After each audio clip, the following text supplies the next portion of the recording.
নমস্কাৰ বন্ধুসকল। দ্বিতীয় টেষ্ট মেচৰ দ্বিতীয় দিনাখন ক'ব গ'লে ভাৰতীয় দলে পৰাজয়ৰ দুৱাৰত থিয় হৈ আছে। প্ৰথম ইনিংছত যিয়ে বেটিং বিপৰ্যয় আছিল আৰু সেই বিপৰ্যয় এৰাব নোৱাৰিলে আৰু পুনৰ এবাৰ দ্বিতীয় ইনিংছতো ভাৰতীয় দলে কেৱল মাত্ৰ 128 ৰানৰ ভিতৰতে 5টাকৈ উইকেট হেৰুৱাই গভীৰ বিপদৰ সন্মুখীন হ'বলগীয়া হয় আৰু ক'ব গ'লে পৰাজয়ৰ দুৱাৰত যেন ভৰি দি আছে ভাৰতীয় দলে।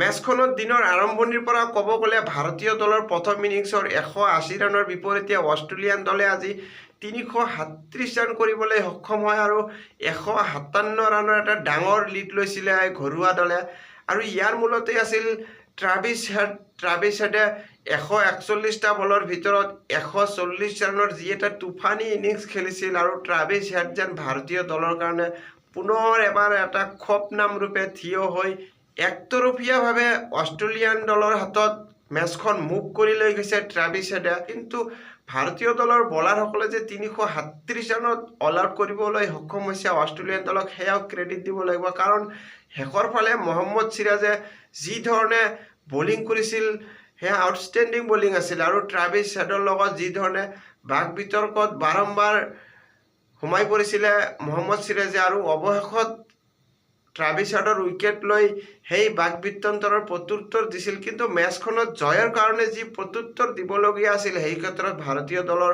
খেলুৱৈসকলে ব্যৰ্থ আছিলে। কাৰণ দিনৰ আৰম্ভণিতে যি ধৰণৰ আৰম্ভণিৰ প্ৰয়োজন আছিল দলক, সেই মৰ্মে যশপ্ৰীত বুমৰাহে প্ৰথম ছেশ্যনৰ আধা ঘণ্টাৰ ভিতৰতে দুটাকৈ ব্ৰেক থ্ৰু দি মেচ এটা সময়ত ভাৰতীয় দলৰ হাতলৈ শ্বিফ্ট কৰিব ধৰিছিলে। কিন্তু বাকী বলাৰসকলে যে উইকেট লোৱাত এটা পাৰ্টনাৰশ্বিপ কৰিব লাগে সেই ক্ষেত্ৰত ব্যৰ্থ আছিলে, যাৰ কাৰণে অৱশেষত মাৰ্লছ লাবুছন আৰু ট্ৰাভিছ হেডে মিলি 65 ৰানৰ এটা পাৰ্টনাৰশ্বিপ কৰিছিল আৰু ট্ৰাভিছ হেডে পিছলৈ উইকেট কিপাৰ বেটাৰ এলেক্স কেৰীৰ লগতো 74 ৰানৰ এটা দীঘলীয়া পাৰ্টনাৰশ্বিপ কৰিছিল আৰু এই পাৰ্টনাৰশ্বিপৰ মূলত অষ্ট্ৰেলিয়ান দলে লিড ল'বলৈ সক্ষম হৈছিলে।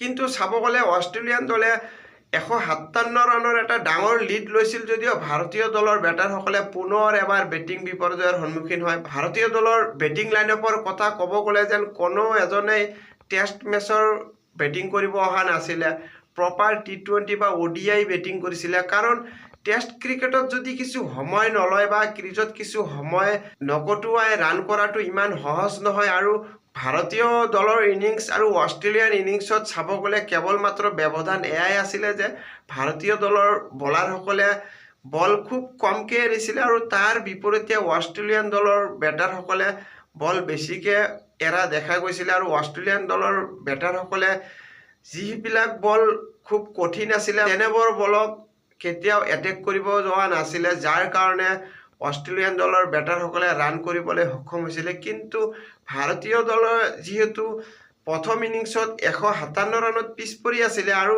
দ্বিতীয় দিনাখন ভাৰতীয় দলৰ লক্ষ্য এয়াই আছিলে যেন দ্বিতীয় দিনাখন ভাৰতীয় দলে কেৱল মাত্ৰ উইকেট হাতত ৰখাৰ। কিন্তু ভাৰতীয় দলে খুব কম সময়ৰ ভিতৰতেই দ্ৰুত গতিত 128 ৰান কৰিছে যদিও 5টাকৈ উইকেট হেৰুৱাইছে। লোকেশ ৰাহুল খুব কম সময়ত আউট হৈছিল যদিও জয়সৱাল আৰু শুভমান গিল দুয়ো মিলি ভাল শ্বট খেলা দেখা গৈছিল। কিন্তু দুয়ো বেটাৰ ছেট হোৱাৰ পিছতো আউট হৈ যায় আৰু সেয়াই যেন ভাৰতীয় দলৰ কাৰণে এক ডাঙৰ আঘাত আছিলে। পিছলৈ ছিনিয়ৰ বেটাৰ হিচাপে ৰোহিত শৰ্মা আৰু বিৰাট কোহলিয়েও একো কৰিব পৰা নাছিলে।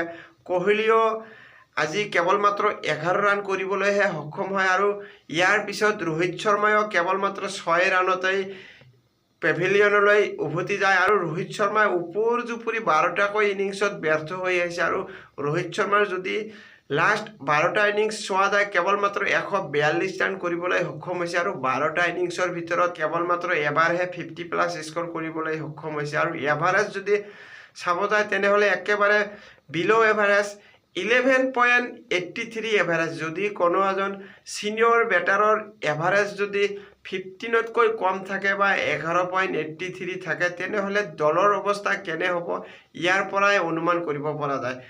এজ এ কেপ্টেইন বা এজ এ ছিনিয়ৰ খেলুৱৈ হিচাপে বিৰাট কোহলি আৰু ৰোহিত শৰ্মাক অধিক দায়িত্ব লৈ বেটিং কৰাটো অপৰিহাৰ্য আছিলে। কিন্তু তেনে ক্ষেত্ৰত ভাৰতীয় দলৰ ছিনিয়ৰ খেলুৱৈসকলে বাৰম্বাৰ ব্যৰ্থ হৈ আহিছে আৰু বিশেষকৈ টপ অৰ্ডাৰৰ পৰা যদিহে কোনো সহযোগিতা নাপায় তেনেহ'লে মিডিল অৰ্ডাৰ বা লোৱাৰ অৰ্ডাৰত অধিক প্ৰেছাৰ আহি পৰে আৰু ঠিক সেয়াই হৈছে দ্বিতীয় ইনিংছত ভাৰতীয় দলে দ্বিতীয় দিনাখন যি ধৰণে ওপৰ জুপুৰি 5টাকৈ উইকেট হেৰুৱাইছে, ইয়াৰ পৰাই ভাৰতীয় দলৰ মেৰুদণ্ড যেন ভাঙি পৰিছে আৰু কেৱল মাত্ৰ নীতিশ কুমাৰ ৰেড্ডী আৰু ঋষভ পান্তৰ ওপৰতেই শেষ ভৰসা।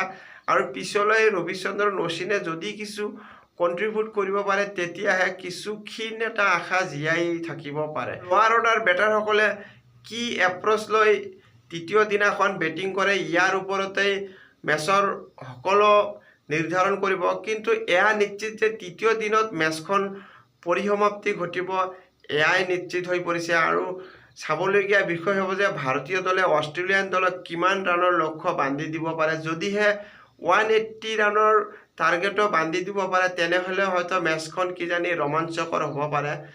তো এজ এ ইণ্ডিয়ান ক্ৰিকেট ফেন হিচাপে আমি আশা কৰিম যে নীতিশ কুমাৰ ৰেড্ডী আৰু ঋষভ পান্তৰ মাজত ডাঙৰ এটা পাৰ্টনাৰশ্বিপ হওক আৰু শেষলৈকে ৰবিচন্দ্ৰন অশ্বিনেও আহি কিছু কণ্ট্ৰিবিউট কৰক। তো বন্ধুসকল, আজি দ্বিতীয় দিনৰ মেচ প্ৰিভিউ এয়াই আছিল। ধন্যবাদ।